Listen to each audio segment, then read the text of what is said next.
sitting in my car one day and I had gotten off of social media for a while. I was really aggravated with it. I was pissed off with the algorithm and I wasn't seeing any real success to it. This was my third Instagram account. Uh, my first one got deleted. I fought with Meta to get it back and it did not work, and it had about around almost 5,000 people on that one. So I had to create a new one and request from friends. I had some DMs that were business related that I couldn't get back. And everybody was asking, is this true, or who is this? And it was a nightmare. I built the second one, and then that one got around 800 people, and then that one I couldn't log back in. I had the correct password. It was a nightmare. So my third one was just growing super slow, and I got frustrated. So I was like, I don't need it. Blah blah blah blah. I'll just figure out how to share business and stuff without it.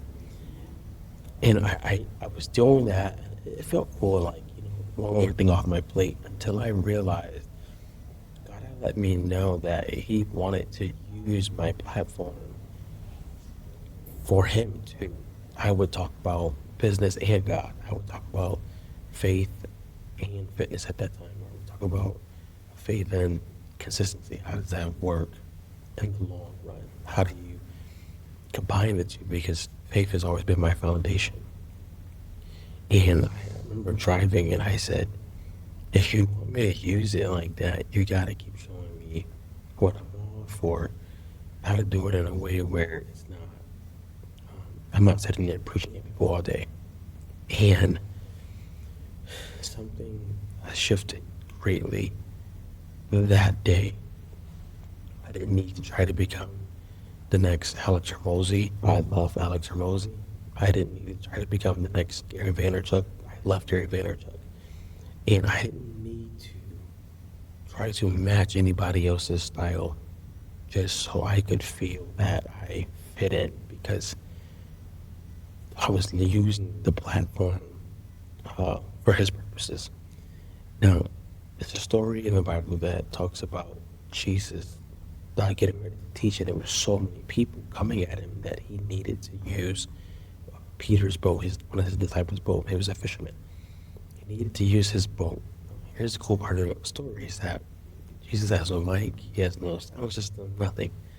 He needs to use the boat, and He uses the boat, and He speaks to thousands of people, teaching and preaching the kingdom of God. He uses the boat to come out a little more on the water so that His voice can be reflected on the water. Talking about using what you got, right?